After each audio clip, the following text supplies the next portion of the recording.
करनी है, तालियां बजानी है। पहले मेरी बात सुनिए, खुदावंद के कलाम में लिखा है कि जहां मेरा खादिम वहां पर मैं हूं। ठीक है, तो ईमान क्या है? खुदा मौजूद है, खुदा वादों में सच्चा है, तो तालियां किसके लिए बजानी है ये बताइए। तो जोरदार तालियों में भाई यूसुफ को वेलकम करेंगे।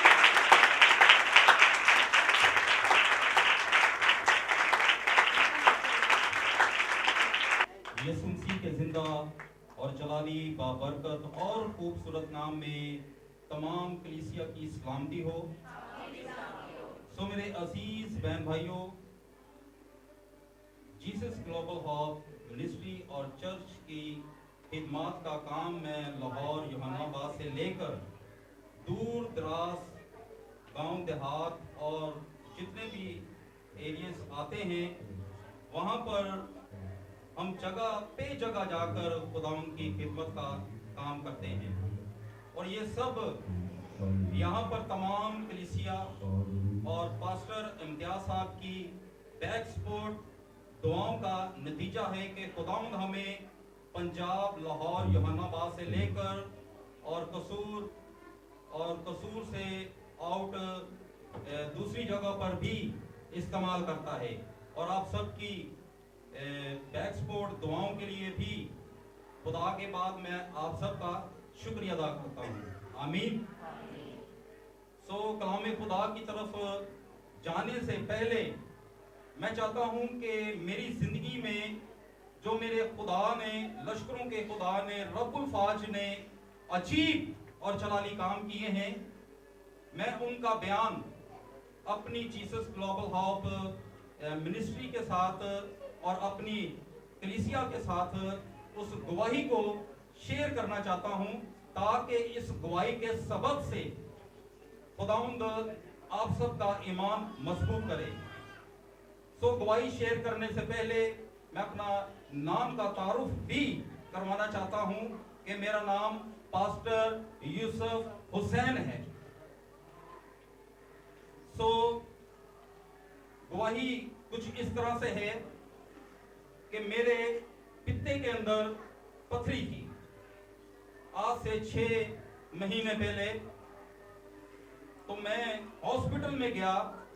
हॉस्पिटल में डॉक्टरों ने ऑपरेट का कहा। गौर से सुनिए, डॉक्टर ने मुझे ऑपरेट के लिए कहा और यहाँ पर मेरी सिस्टर समीना ने मुझे बताया कि आपने भाई ये खाना है, ये चीजें आपने नहीं खानी। तो एक दिन मैं अपने घर के सहन में अपने पेट पर, उस जगह पर जहां मुझे बीमारी थी, मैंने वहां पर दुआ की कि खुदाऊं देख, मैं तेरा खादम हूं, तेरे कलाम की मनाती करता हूं, तेरे नाम को जलाल देता हूं। तो खुदाऊं तू अपने खादम को बहाल कर इस बीमारी से। मैं ऑपरेट नहीं करवाना चाहता क्योंकि तू ही जिंदा मेरा खुदा है और तू ही मेरा ऑपरेट कर। आप सब जानते हैं कि पित्ते के अंदर जब पथरी होती है तो उसको निकालना जरूरी होता है। अगर वो अपनी जगह पर रहकर फट जाए तो इंसान की मौत भी वाक़या होती है। ये इतना खतरनाक ये बीमारी है। मगर जब मैंने उस टाइम खुदा से फरियाद की तो 6 महीने हो गए हैं, मैं हर एक चीज दुनिया की खाता हूं, पीता हूं और मुझे उस जगह पर पेन कभी भी नहीं हुई। Hallelujah, hallelujah.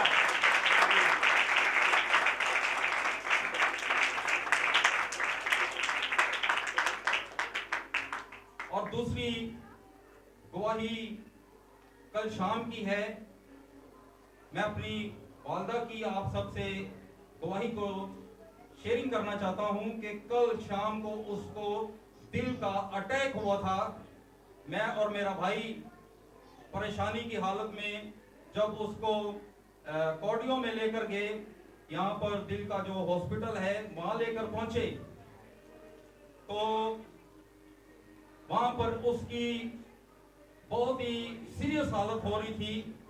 मगर मैं खुदा का खादम था। मेरा ईमान, मेरा भरोसा, मेरा इत्तेकाद, मेरा तवक्कल अपने जिंदा खुदा पर था। मैंने अपनी वालदा को खुदावन के पाक लहू में, उसकी कुदरत में, उसके मसा में, उसके कलाम में छुपा दिया। मैंने बोला खुदावंद मेरी नहीं बल्कि तेरी पाक मर्जी पूरी हो, तो अपनी बेटी की निगहबानी हिफाजत कर। और वहां पर मैंने कुछ ऐसे भी पेशेंट देखे थे जो ऑन द स्पॉट उसी वक्त उनकी डेथ हो चुकी थी दिल के अटैक से। मगर मेरे और आपके बचाने और छुड़ाने वाले खुदा ने अपनी बेटी पर रहम किया और उसको जिंदगी, सेहत, तंदुरुस्ती दी। और 1:30-2 बजे के टाइम के करीब मेरी पास्टर इम्तियाज साहब से भी बात हुई थी और उन्होंने मुझसे पूछा कि क्या बात है। हम सब की दुआओं के वसीला से खुदावंद ने अपनी बुजुर्गा बेटी को एक नई जिंदगी में दाखिल किया है। जोरदार तालियां जिंदा खुदा के लिए।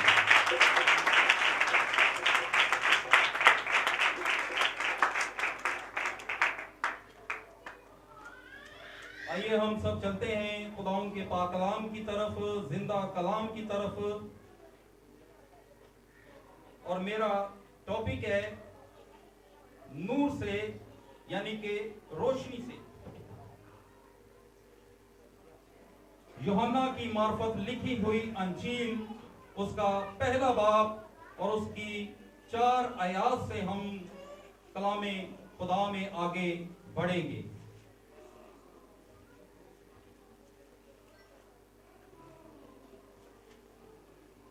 यूहन्ना की अंजील, उसका पहला बाब और उसकी 4 आयात।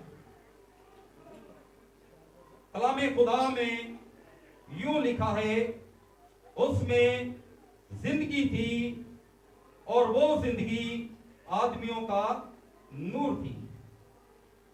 कलामे खुदा का पढ़ा और सुना जाना और इस पर अमल करना हम सब के लिए बाइस बरकत हो। तो मेरे अजीज बहन भाइयों, यहां पर जिंदगी की बातें भी हैं, नूर की बातें भी हैं, मगर हम जिंदगी की तरफ देखने से पहले हम नूर की बातें करेंगे, क्योंकि हकीकी नूर वही है। नूर 3 तरह के नूर हैं। एक हकीकी नूर, दूसरा आरजी नूर और तीसरा फानी नूर। अभी हम देखेंगे कि फानी नूर क्या है, उसकी कैटेगरीज क्या है और उसके काम क्या हैं। आसमान, चांद, सितारे, ये सब फानी है, ये खत्म हो सकते हैं। और एक चीज है, अगर हम मार्केट से लेते हैं तो वो आरसी तौर पर लेते हैं, फिर हम उसको अगर रिटर्न भी करना चाहें तो कर सकते हैं। वो है आरसी नूर की मानद। मगर फानी नूर ऐसा नूर है, वो जलाली नूर है, जो हर वक्त, हर घड़ी हमारे साथ रहता है। हालेलुया। फानी नूर भी खत्म हो जाएगा, आरसी नूर भी खत्म हो जाएगा, मगर हकीकी नूर हर वक्त दुनिया के आखिर तक हमारे साथ रहेगा। हालेलुया। सो मेरे अजीजों, जब हकीकी नूर हमारे साथ है तो बाप, जो हकीकी बाप है, वो कलामे खुदा यीशु मसीह जो बाप से निकला और उसने दुनिया में आकर ऐलान किया कि मैं बाप से निकला हूं। हालेलुया। हकीकी नूर जब बाप से निकला, क्योंकि वो बाप, खुदा बाप अंकुरों का हकीकी बाप है। यीशु मसीह खुदा से निकलकर दुनिया में आकर उसने ऐलान किया कि मैं बाप में से निकला और दुनिया में आया, और उसने हमें यह हक दिया कि हम उसके बेटे और बेटियां कहला सकें, उसके साथ रह सकें, उसकी इबादत, उसकी परस्तिश कर सकें। क्योंकि कलामे खुदा जब हमें अपने नाम की खातिर इस्तेमाल करता है तो हमारी जिंदगियों में बहुत सारे मौसाद भी करता है। क्योंकि ज़बूर अगर देखा जाए, ज़बूर 119 और उसकी 5 आयात में लिखा है, तेरा कलाम मेरे कदमों के लिए चिराग और मेरी राह के लिए क्या है? रोशनी है।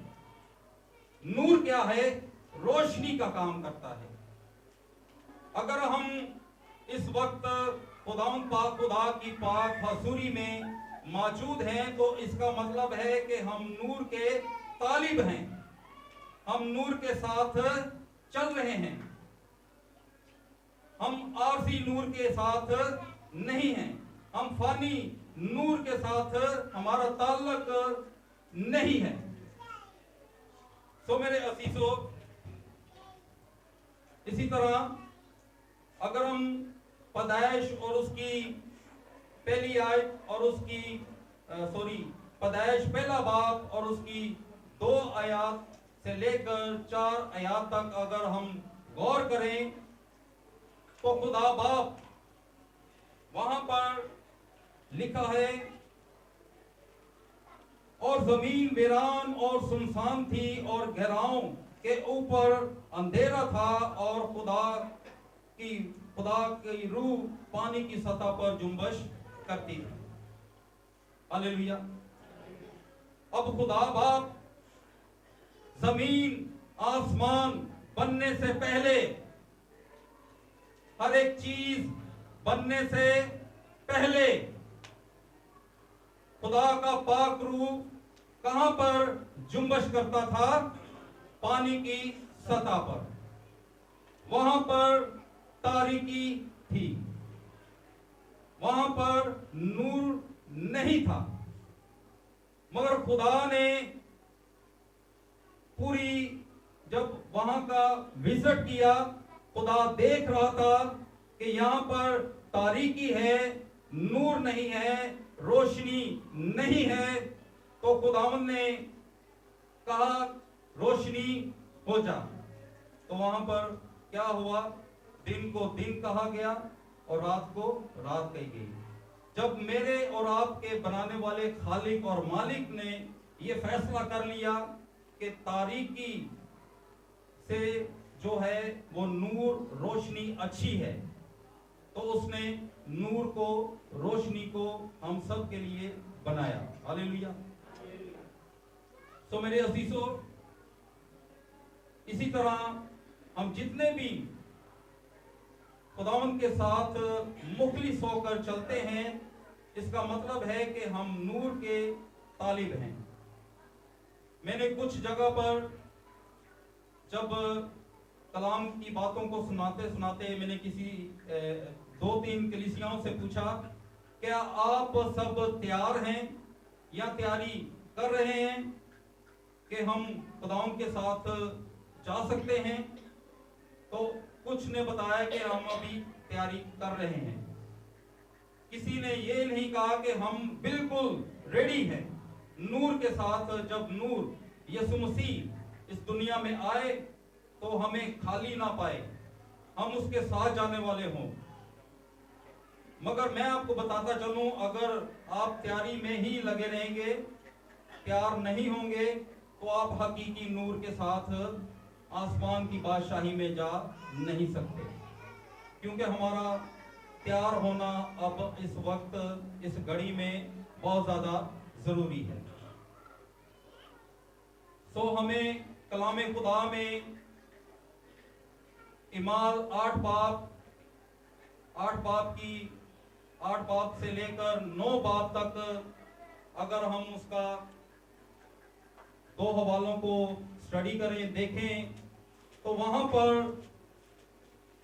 एक ऐसा शख्स हमें मिलता है देखने को, जो कलीसियाओं को सताता था, यीशु के मानने वालों को पकड़ता था और उनको कैद खाना के अंदर डालता था। गौर से सुनिएगा। मगर इमाल 9 बाब की 3री आयत पर अगर हम गौर करें, वहां पर लिखा है कि साउल जब दमिश्क की राह पर खुदा के लोगों को पकड़ने के लिए, उनको मारने के लिए, औरतों को घसीटने के लिए, बच्चों को हलाक करने के लिए और कैद खाना में डालने के लिए जा रहा था, तो दमिश्क की राह में एक उसकी जिंदगी में बहुत बड़ा हादसा हुआ। आसमान से एक नूर उसके गिरदा गिर्द क्या हुआ, कलामे खुदा में लिखा है क्या हुआ, आ चमका। एक नूर उसके गिरदा गिर्द आ चमका। और वो नूर कौन था? यीशु मसीह। यीशु मसीह का नूर उसके गिरदा गिर्द आ चमका। जब उसके गिरदा गिर्द ये सारा वाकया हुआ, वो जमीन पर गिरा और उसने कहा, खुदाउन ने कहा, ऐ साउल तू मुझे क्यों सताता है, तू मुझे क्यों तंग करता है। मगर हम तो बात कर रहे थे नूर की, जिंदगी की, कि नूर इंसानों को, खुदा के पैरोकारों को क्या करता है? जिंदगी देता है। मगर यहां पर हम देखते हैं कि ये कैसा नूर चमका है कि उसकी आंखें चली गई हैं, उसकी आंखों के ऊपर छिलके आ गए हैं। ये कैसा नूर यीशु का यहां पर चमका है कि खुदा ने उसकी आंखों को बंद कर दिया। खुदा ने उसकी आंखों को बंद इसलिए किया था कि वो आंखें खुदा के लोगों को पकड़ती थी, उनको मारती थी और कैद खाना के अंदर लोगों को लेकर चला जाता था। इसलिए खुदा ने उसकी वो आंखें बंद कर दी। जब 3 दिन के बाद, कलामे खुदा में लिखा है कि 3 दिन के बाद खुदा का बंदा हननिया नाम का, उसको खुदा ने भेजा कि जा इस कूचे के बिल्कुल सीधे चला जा और वहां तुझे एक शख्स मिलेगा जो इस वक्त दुआ में ठहरा है। हालेलुया। वो और कोई नहीं, साउल था। वो साउल जो खुदा से दूर था, वो साउल जो खुदा के लोगों को मारता था। मगर जब खुदा का नूर उसकी जिंदगी पर चमका, यीशु का नूर उसकी जिंदगी में आया, तो उसके अंदर की आंखें रोशन हो गई। उसके अंदर की क्या हुई? आंखें रोशन हो गई। उसकी दुनियावी आंखें बंद हो गई। मगर जब खुदा का बंदा हननिया उसके पास गया, उसने उसके सर पर हाथ रखकर दुआ की, तो उसकी वो आंखें भी ठीक हो गई। अब वही साउल पालूस बनकर खुदा की मनादी करता फिरता था, खुदा के नाम की जय जयकार करता था, खुदा के नाम को जला देता था और बहुत से मुसीबतों से गुजर कर भी कहता था मैं यीशु का हूं और यीशु अब मेरा है। हालेलुया। क्योंकि उस पर वही नूर आ चमका था और वो नूर साउल पर ठहरा और साउल से वो फिर साउल बनकर उसने खुदा की ऐसी खिदमत की कि जैसी करनी चाहिए हमें और आपको भी। हालेलुया। तो मेरे अजीजों, आपने किसी मुर्दे को देखा हो कि वो कब्र के अंदर जब उसको उतारा जाता है, कब्र के अंदर वो जब चला जाता है, मट्टी आती है, स्लेब आती है, बहुत सी चीजें जब उसके ऊपर रखी जाती हैं तो कब्र के अंदर क्या होता है? अंधेरा, उसके अंदर रोशनी नहीं है, उसके अंदर तारीकी मौजूद है। मगर जो इंसान इस रोया जमीन पर जिंदा है, उसको रोशनी जरूरी चाहिए। अगर उसके पास रोशनी नहीं होगी, खुदा का जिंदा कलाम नहीं होगा, खुदा का नूर नहीं होगा, तो वो भी समझ लें कि मुर्दा है, वो भी उस कब्र की मानिंद है जो कब्रिस्तानों में मुर्दे पड़े हुए हैं। तो मेरे अजीजों, हमें नूर के साथ चलने की प्रॉपर इस वक्त जरूरत है। अगर नूर हमारी जिंदगियों में इसी तरह चमकता रहेगा तो खुदावंद आपकी हर घड़ी, हर लम्हा, हर पल निगहबानी, हिफाजत करेगा, आपके साथ रहेगा। आप किसी भी मुश्किल में हो, किसी भी परेशानी में हो, किसी भी बीमारी में क्यों ना हो, किसी भी ऐसे तंग हालात में क्यों ना हो, मगर खुदा का पाक नूर आपको बचा लेगा। खुदा का पाक नूर, पाक रूह आपकी निगहबानी, हिफाजत करेगा, क्योंकि खुदा का नूर यानी कि हकीकी नूर यीशु मसीह हमारे साथ है। यीशु मसीह क्या है? हमारे साथ है। क्योंकि यहाँ पर जितने भी हमारे अजीज बैठे हैं, मेरा ईमान इस बात पर है कि खुदा हमारे साथ है। कुछ लोग ऐसे भी हैं, मेरी फैमिली से भी हैं, कि वो अपने घर पर इस वक्त मौजूद हैं। वो इसलिए कि खुदा का नूर, खुदा की हजूरी, और वो खुदा की हजूरी से, खुदा के नूर से दूर हैं। अगर वो इसी तरह दूर रहेंगे तो जब वो हलाक होंगे तो सीधा जहन्नुम की आग में जाएंगे, क्योंकि उनको कुछ पता नहीं है कि हमने क्या करना है। मुबारक है वो जो खुदा के घर में आते हैं। हालेलुया।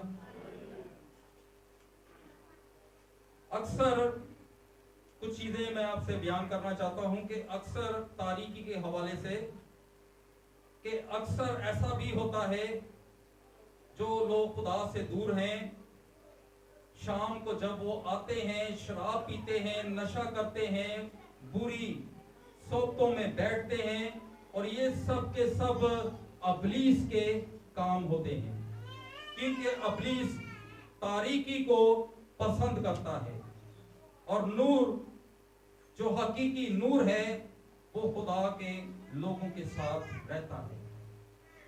मैंने यहाँ पर जब विजिट किया एरिया का, तो 7 साल के बाद मैं लाहौर से कराची में आया हूँ। तो कुछ बच्चे थे छोटी, अब जवान हो गए हैं, और मैंने उनका मुंह देखा कि वो बुरी सोबत के अंदर हैं। उनके मुंह, उनके जो हैं गुटकों से, मावे से, इस तरह की बुरी चीजों से भरे हुए हैं। मगर मुझे उन बच्चों को देखकर बहुत ज्यादा दुख हुआ, क्योंकि वो तारीकी के अंदर हैं, खुदा की रोशनी से महरूम हैं, खुदा की रोशनी के साथ नहीं चल रहे। वो इसलिए भी ऐसा बास टाइम होता है कि उनके माँ बाप की गलती है। जब उनके माँ बाप चर्च में नहीं जाते तो बच्चे भी क्या करते हैं? चर्च इतवार को नहीं जाते। जब माँ बाप को नूर से जब माँ बाप दूर होंगे, हकीकी नूर के बारे में उनको पता नहीं होगा, कलामे खुदा के बारे में उनको पता नहीं होगा, तो उनकी औलाद भी क्या करेगी? वहीं घर में बैठी रहेगी। बाद में क्या करेगी? शाम को या दोपहर को जगह जगह पर, गली मोड़ कूचों पर जो शैतान अबलीस के काम हैं वो ही करते हैं, क्योंकि वो तारीकी के अंदर चलते हैं, नूर के साथ उनका कोई ताल्लुक नहीं है। मगर मुबारक, मैं फिर से कहता हूं कि हम सब मुबारक हैं जो आज के दिन खुदा के घर में मौजूद हैं और कलाम की बातों को सीखते हैं, एक दूसरे के साथ अपनी बातों को शेयरिंग करते हैं। हम इसीलिए कलाम खुदा के मुताबिक मुबारक ठहराए हुए हैं। हालेलुया।